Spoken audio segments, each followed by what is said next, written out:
Olá, seja bem-vindo a mais uma aula do curso de Java da Universidade XTI.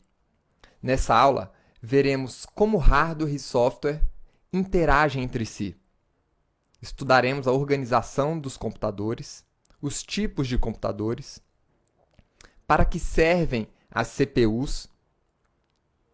Veremos com um pouco mais de profundidade as linguagens de programação, o funcionamento de compiladores e o que são sistemas operacionais. Na aula passada, nós vimos que os computadores podem realizar uma série de cálculos. Supercomputadores já realizam milhares de quatrilhões de instruções por segundo. Nessa foto, estamos vendo um exemplo de supercomputador. Para colocar essa capacidade de realização de cálculos em perspectiva, um computador de quatrilhões de instruções por segundo, como esse, pode realizar mais de 100 mil cálculos por segundo para cada pessoa do planeta. Na aula passada, nós vimos que a parte física que nós utilizamos, ou seja, o nosso computador, o nosso teclado, o monitor, é chamado de hardware. E os programas que controlam esse hardware, programas esses que podem ser feitos utilizando a linguagem Java, são chamados de software. Mas como está organizado essa estrutura de hardware? Todo hardware tem algumas unidades independente do tipo de hardware, né? Sempre que nós tivermos um computador, ele vai ter algumas unidades de entrada, unidades de saída, unidades de processamento, de memória e de armazenamento. E para que serve cada uma dessas unidades? A unidade de entrada é por onde nós obtemos informações. São exemplos de unidades de entrada: um teclado, um mouse, um scanner para você digitalizar alguns documentos, uma leitora de código de barras. Todos os dispositivos que permitem a você capturar informações do meio externo e levar isso para dentro do computador é considerado uma unidade de entrada. As unidades de saída pegam as informações que o computador processou e coloca em várias saídas, ou seja, você pode pegar uma informação de um texto que foi digitado dentro do computador e exibir isso na tela. Então, a tela é uma unidade de saída. Você pode pegar esse mesmo texto e imprimir ele em papel. Então, as impressoras são unidades de saída. Ou pode ainda reproduzir informações de áudio, por exemplo, em uma caixinha de som. As unidades de processamento, elas, na verdade, é onde acontece a realização dos cálculos, onde você pode efetuar cálculos de adição, de subtração, multiplicação. É onde você coordena e supervisiona a operação das outras unidades. Então, essa unidade de processamento é conhecida como coração, como cérebro do computador. A memória, a unidade de memória, que é comumente chamada aí de memória RAM, ela é utilizada para um armazenamento e acesso rápido de informações. Nessas unidades de memória, quando você desliga o computador, você, em geral, perde as informações que você armazenou dentro dela. Por isso, essas unidades de memória são chamadas de voláteis. Agora, todo aplicativo, todo programa que está rodando no seu computador está utilizando essas memórias voláteis, ou essas memórias RAM. E você também tem a unidade de armazenamento. As unidades de armazenamento são o que nós conhecemos como HDs, ou disco rígido, né? Então, nessa unidade de armazenamento, mesmo que você desligue o seu computador, a informação continua ali. Então, vamos dar uma olhada aqui em um computador. Nesse computador, nós temos aqui uma unidade de saída, né, o monitor, nós temos uma unidade de entrada aqui, que é o teclado, o mouse, e nós temos aqui o que nós conhecemos como a nossa unidade de processamento. A nossa unidade de processamento, eu vou dividir ela aqui em duas partes, né? Uma primeira parte, que é essa placa grande verde aqui, é conhecida como a placa-mãe, né? Ou o coração do computador. É nela que nós conectamos todos os outros dispositivos do computador. E na placa-mãe, nós temos aqui o cérebro do computador, que é o nosso CPU. Tem muita gente que acha que o CPU é a caixa onde colocamos todos esses dispositivos. Mas a CPU, ela é a unidade de processamento do computador. CPU, na verdade, vem do inglês e significa Central Processing Unit. Ainda que nessa estrutura do computador, nós temos uma fonte de energia, nós temos a memória, né, a nossa unidade de memória, então essas plaquinhas aqui são as nossas memórias RAM, e nós temos aqui também o nosso HD, que é a nossa unidade de armazenamento. Essa imagem apresenta para a gente um modelo de processador, um modelo de CPU. Então, nós temos vários modelos de processadores. Daqui a pouco veremos um pouco mais aprofundadamente. Temos aqui um exemplo de memória RAM, né, que é a nossa unidade de memória. Lembrando que nós sempre vamos utilizar a memória para executar programas. Nós temos aqui um exemplo de placa-mãe.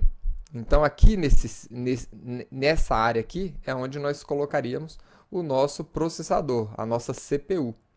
E a placa-mãe, como vocês podem ver, né, ela tem uma série de entradas para a gente poder plugar outros dispositivos.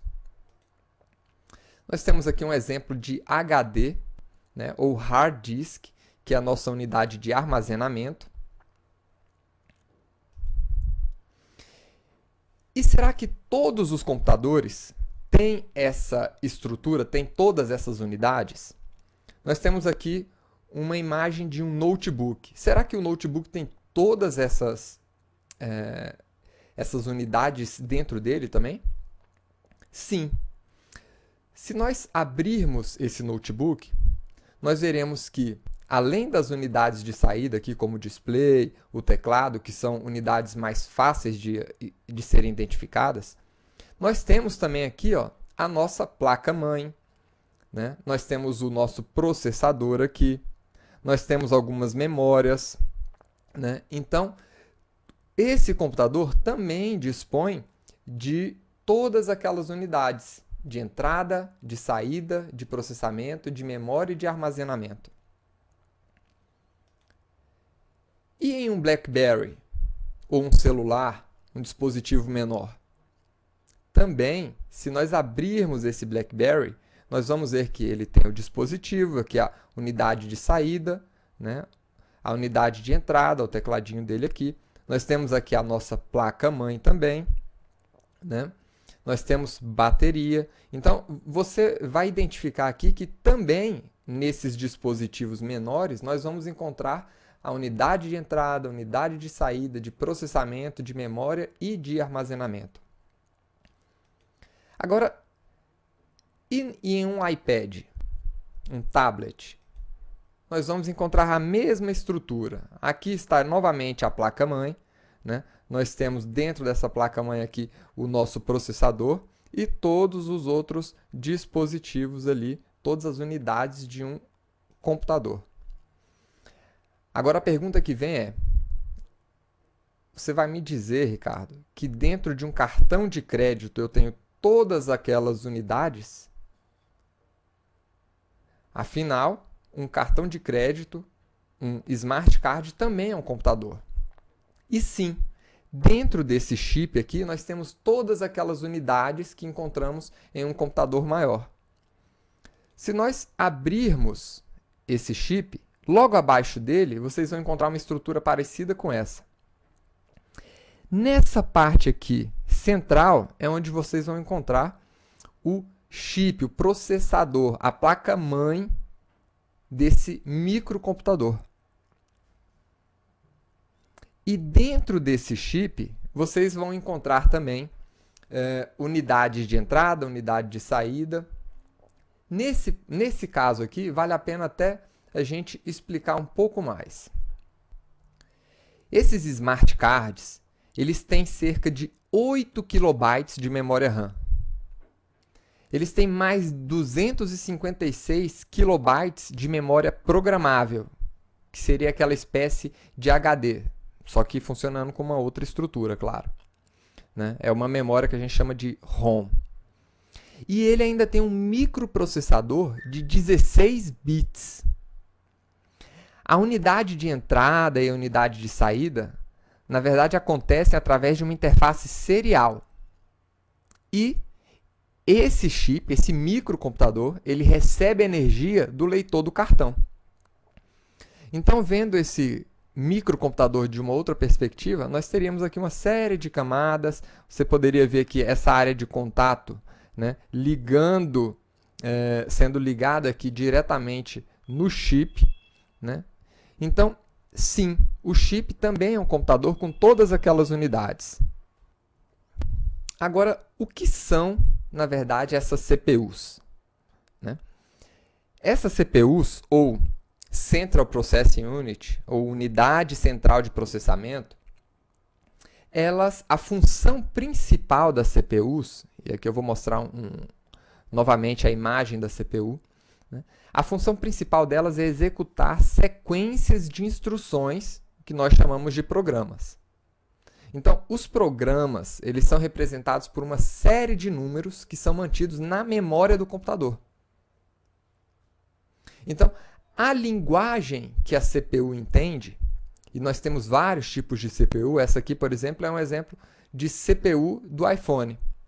E eu tenho aqui uma mini CPU, né, utilizada ali nos smart cards e em outros dispositivos menores.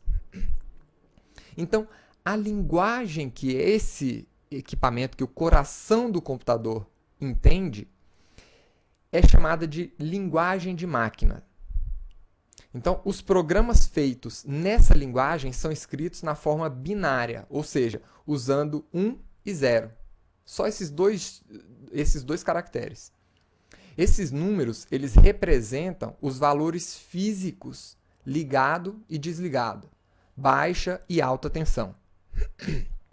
Como esses dispositivos funcionam com energia elétrica, então, esses são os únicos valores físicos que eles conseguem entender. Então, como esse processador ele é um dispositivo digital, ele vai acabar reconhecendo apenas informações binárias. Então, tudo que o processador processa, música, vídeos, programas, tudo está no formato binário, ou seja, é composto de zeros e uns. Então, se a gente estivesse visualizando aqui um programa de computador, na forma que ele entende, né, todos os elementos, tudo que está sendo construído dentro do computador é com esses caracteres, 0 e 1. Agora, imagine a dificuldade de se programar, né, de se fazer um programa utilizando apenas 0 e 1. A chance de você fazer alguma coisa errada, de esquecer um 0, esquecer um 1 ali no meio do caminho é muito grande. Então, é por isso que as linguagens elas evoluíram, né, e você pode ficar tranquilo. Java é muito mais fácil de programar do que em 0 e 1. Agora, por enquanto, nós vimos apenas a parte do hardware. Vamos trabalhar aqui, vamos entender um pouco mais sobre os programas de computador. Os programas de computador, eles são escritos em linguagens de programação. E nós temos alguns tipos de linguagem de programação. Nós temos a linguagem de máquina, a linguagem assembly e a linguagem alto nível. Eu vou mostrar uma outra imagem aqui para vocês, né? Então, o que acontece? Qualquer computador ele pode entender diretamente somente a sua própria linguagem de máquina. Essa é a linguagem natural do computador. Tá? Então, essa linguagem ela vai ser definida pelo design do hardware, pelos dispositivos que você tem ali, qual o processador que você está utilizando no seu computador. Tá? E essa linguagem, como já foi dito, ela é representada pelos caracteres 0 e 1. Pode ser representado por outros números também, mas no final das contas, né, o que o computador vai entender vão ser esses caracteres. Então, as linguagens de máquina elas são dependentes da máquina que você está usando. Então, uma linguagem particular de máquina ela pode ser utilizada apenas em um tipo de computador. E como vocês podem ver, programar nesse tipo de linguagem é muito complicado para os seres humanos, pelo menos para os meros mortais. A programação na linguagem de máquina ela era um processo muito lento. Por incrível que pareça, algumas pessoas já programaram nesse tipo de linguagem no passado. Tá? E, em vez de utilizar as strings de números que os computadores poderiam entender diretamente, os programadores começaram a utilizar abreviações em inglês para representar operações elementares. Essas abreviações formaram a base do que a gente chama de linguagem assembly. E, como essa linguagem ela não é entendida diretamente pelo computador, foi necessário que os programadores criassem programas para traduzir essa linguagem, chamada de assemblers, né, em linguagem de máquina, para que o computador pudesse reconhecer. Então, embora esse código ele seja muito mais claro para os seres humanos, né, load 1, add 2, add 3, ou seja, carregar o número 1, adicionar 2, adicionar 3, né? Passou a ser necessário essa tradução de linguagem. E para acelerar o processo de desenvolvimento, processo de programação, foram desenvolvidas outras linguagens chamadas linguagens de alto nível, em que as instruções elas poderiam ser escritas para realizar tarefas simples, né, na forma que a gente entende, ou seja, 1 mais 2 mais 3. Então, todas esses três tipos de instruções que nós estamos vendo aqui, representados aqui em linguagem de máquina, em linguagem assembly, em linguagem de alto nível, né, é a tradução em programas de computador para essa seguinte instrução aqui que nós vemos em português. Guarde o valor 1, acrescente ao valor 1 o valor 2, acrescente ao valor 2 o valor 3 e assim por diante. Né? Então, nas linguagens de alto nível, como é a linguagem Java, essa instrução seria o suficiente para efetuar essa operação que se quer aqui. Enquanto que a máquina ela precisaria desse código para efetuar a mesma operação. Nesse ponto, eu gostaria de apresentar para vocês um vídeo que mostra um pouco sobre como é que funciona esse processo, né, de tradução. Imagine o seguinte, imagine que você obteve um texto em japonês e você não conhece esse idioma, mas felizmente você tem um colega japonês que pode te ajudar. Você poderia se encontrar com esse seu amigo e pedir que ele lesse para você o que está escrito no texto. Isso resolveria o problema. Mas se você tiver a intenção de ler o texto novamente, em outra ocasião, teria que chamar o seu amigo de novo, o que definitivamente não faria ele feliz. Uma outra opção melhor, nesse caso, seria pedir ao seu amigo que escrevesse uma tradução do texto para você. Uma vez de posse do texto em português, você poderia relê-lo quantas vezes quisesse, sem precisar traduzir novamente aquele texto. Então, aqui nós vemos o seguinte: qual é a tradução que é necessária para o computador entender esse código? Nenhuma. E para o computador entender esse código em assembly? Você vai precisar de um tradutor assembly para converter esse código nesse tipo de código. E nas linguagens de alto nível? Você vai precisar de um tradutor chamado compilador que converte essas instruções em alto nível para as instruções em código de máquina. Então, o que o compilador faz é muito parecido com esse trabalho de tradução que um japonês poderia fazer para o idioma português. Ele traduz um programa escrito em uma determinada linguagem de programação para a linguagem de máquina. E depois da compilação, você obtém um programa que o computador sabe executar por conta própria, sem precisar mais do compilador. Ou seja, você obtém um programa executável naquela máquina.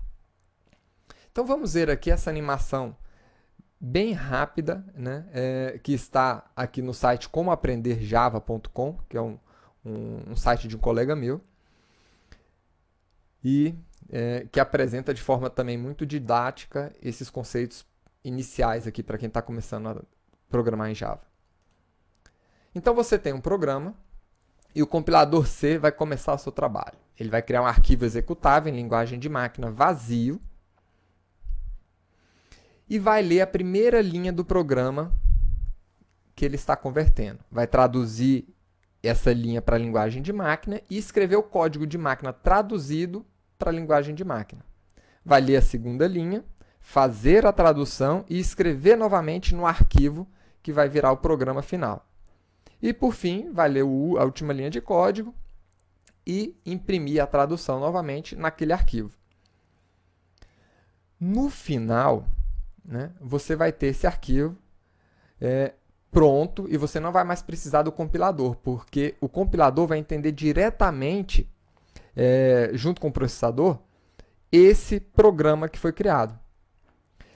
Porém, esse arquivo não pode ser executado por outros processadores que não compreendem a mesma linguagem. Ou seja, imagina que você vai agora querer rodar esse programa em um outro computador. Isso não é possível, né? Para isso, aquele programa original ele vai ter que ser compilado novamente nesta outra máquina. Então, aqui está sendo apresentado o processo para construir esse programa agora para uma outra máquina, representada aqui pelo IA64. Então, é assim que funciona o trabalho dos compiladores. Na próxima aula, nós vamos aprender como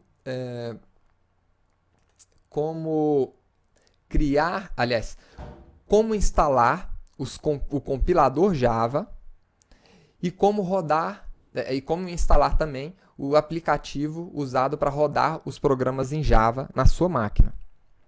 Tá?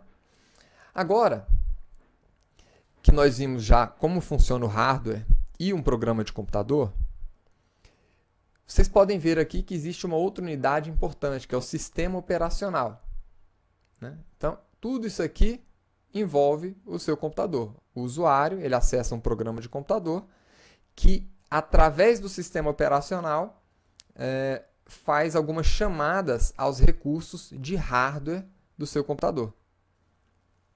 Então, o que é esse sistema operacional? Vamos dar uma olhada aqui. Nós já vimos que o seu processador ele executa programas. E os processadores entendem apenas os programas construídos na linguagem de máquina daquele computador. Agora, um ponto interessante é que para programas bem simples, ou computadores bem simples, na verdade, o processador é suficiente para a execução de um programa.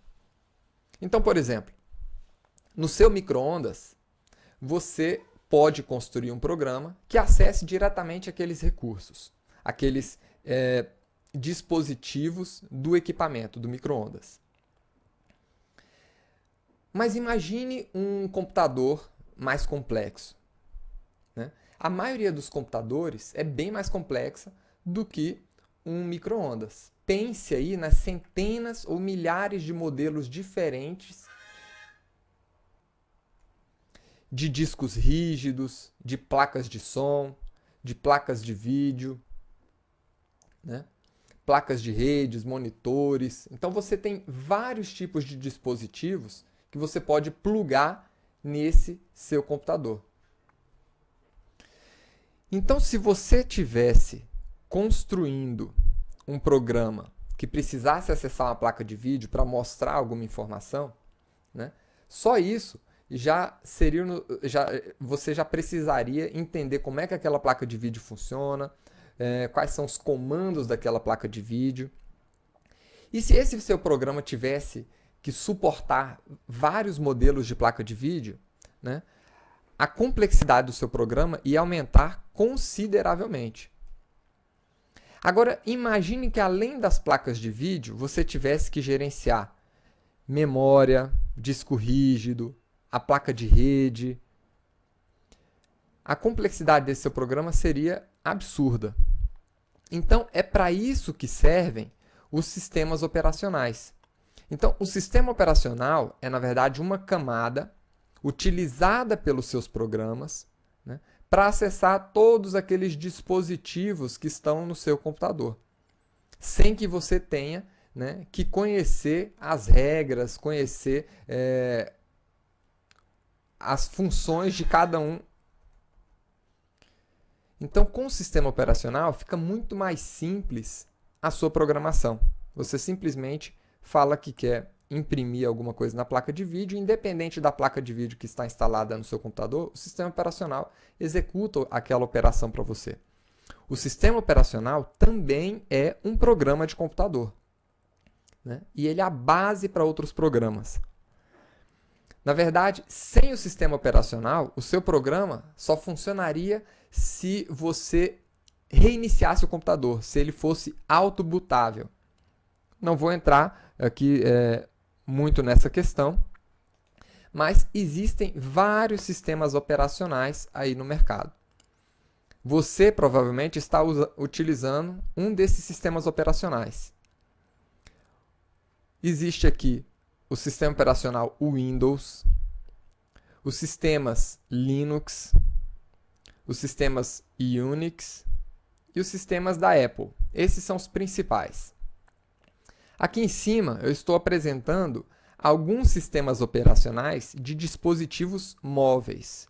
Nós temos aqui o Android, o BlackBerry, o Windows Mobile, o sistema operacional do iPhone, né, e o Symbian OS. Então esses aqui são exemplos de sistemas operacionais para celulares, para tablets, né, para Blackberries. E aqui embaixo, nós estamos vendo alguns sistemas operacionais baseados em Unix, como é o Solaris, e outros aqui baseados no Linux. Então, pessoal, essa aqui é foi uma rápida introdução à organização dos nossos computadores e como funcionam as linguagens de programação. Vejo você na próxima aula, tá? E na próxima aula nós vamos aprender como instalar o compilador Java, a JVM, né, o programa para executar um programa em Java, e como é que a linguagem Java funciona de verdade. Até lá, pessoal!